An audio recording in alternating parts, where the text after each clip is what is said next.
வணக்கம். சில சமயம் ரொம்ப பெரிய சிக்கலான ஐடியாஸ்லாம் ரொம்பவே விசித்திரமான இடத்துல இருந்து தான் வரும். இன்னைக்கு நாம அப்படிதான் ஒரே ஒரு ஆன்லைன் சோர்ஸ்ல இருந்து கிடைச்ச ஒரு குழப்பமான புதிரை அலசி ஆராய போறோம். வாங்க, இதுக்குள்ள என்ன இருக்குன்னு நோண்டி பார்க்கலாம். இந்த பாருங்க, இதுதான் அந்த ஒரிஜினல் டைட்டில். ஒரு எழுத்து கூட மாத்தல. முதல்ல பாக்கும்போது ஒண்ணுக்கொண்ணு சம்பந்தமே இல்லாத வார்த்தைகளை அள்ளி போட்ட மாதிரி இருக்குல்ல. கண்ணம்மா, களிமண் அறிவியல், dead cell battery, carbon isotopes, என்னடா இது? இதுதான் இன்னைக்கு நம்மளோட வேலை. ஒரு துப்பறிவாளன் மாதிரி மாறி இந்த புதிரோட ஒவ்வொரு துண்டா உடைச்சு அதுக்குள்ள ஒளிஞ்சிருக்கிற அர்த்தத்தை கண்டுபிடிக்க போறோம். ரெடியா? சரி, நம்ம துப்பறியிற வேலையை ஆரம்பிச்சிடலாம்.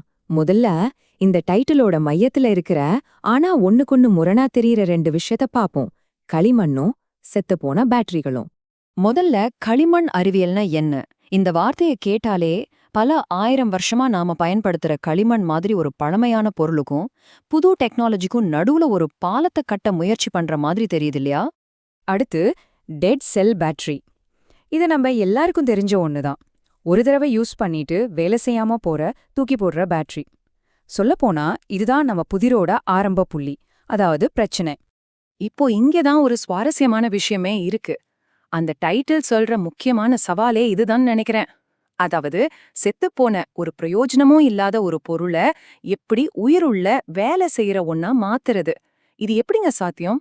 ஓகே, நம்ம விசாரணையில அடுத்த கட்ட தடயங்களை பார்க்கலாம். இப்போ இந்த புதிர்ல குறிப்பிட்டிருக்கிற சில கெமிக்கல் எலிமெண்ட்ஸ் மேல நம்ம கவனத்தை திருப்பலாம்.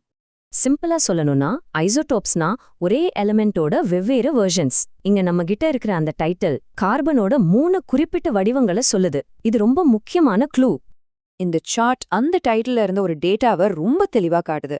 இயற்கையில கார்பன் 12 தான் ரொம்ப ரொம்ப அதிகம், கிட்டத்தட்ட 98.9%. மத்த ஐசோடோப்ஸ்லாம் ரொம்ப ரொம்ப கம்மி தான். அப்போ அங்க இம்பியூரிட்டி, அதாவது மாசுன்னு ஒரு வார்த்தை இருந்தது. அதுக்கு என்ன அர்த்தமா இருக்கும்? ஒருவேளை ரொம்ப அதிகமா இருக்கிற கார்பன் 12 கூட ஒப்பிடும்போது ரொம்ப கம்மியா இருக்கிற கார்பன் 13, கார்பன் 14 தான் அப்படி சொல்றாங்களோ? சரி, இவ்ளோ விசித்திரமா இருக்கிற இந்த வார்த்தைகள்லாம் நிஜ உலகத்துல ஏன் முக்கியம்னு இப்ப பார்க்கலாம். இதோட தாக்கம் என்னன்னு புரிஞ்சுக்க நம்ம பார்வைய இன்னும் கொஞ்சம் விரிவுபடுத்தினாதான் புரியும். நாம ஆரம்பத்துல பார்த்த டெட் செல் பேட்டரிய வேஸ்ட், அதாவது மின்னணு கழிவுகள்ங்கிற ஒரு பெரிய பிரச்சனையோட இப்பதான் நம்ம கனெக்ட் பண்றோம். இது உலக அளவுல ஒரு பெரிய சுற்றுச்சூழல் பிரச்சனை. இப்போ நாம இதுவரைக்கும் சேகரிச்ச எல்லா துப்புகளையும் ஒன்னா வச்சு பார்த்தா ஒரு லாஜிக்கலான ப்ராசஸ் மாதிரி தெரியுது. இந்த வார்த்தைகள்லாம் சேர்ந்து ஒரு தீர்வை சொல்ற மாதிரி இருக்கு. செத்துப்போன பேட்டரியில ஆரம்பிச்சு களிமண் அறிவியலை பயன்படுத்தி கார்பன் ஐசோடோப்ஸை மாத்தி கடைசியில ஒரு உயிருள்ள செல்ல உருவாக்குறது. வாங்க, கடைசியா நம்ம கண்டுபிடிச்ச எல்லா துப்புக்களையும் ஒன்னா சேர்த்து இந்த புதிரோட முழுமையான சித்திரத்தை உருவாக்குவோம். அப்போ மொத்தத்துல கதை இதுதான். பார்க்க குழப்பமா இருந்தாலும் இந்த டைட்டில் ஒரு புதுமையான சயின்ஸ் ஹைபோதசிஸ் முன்வைக்குது.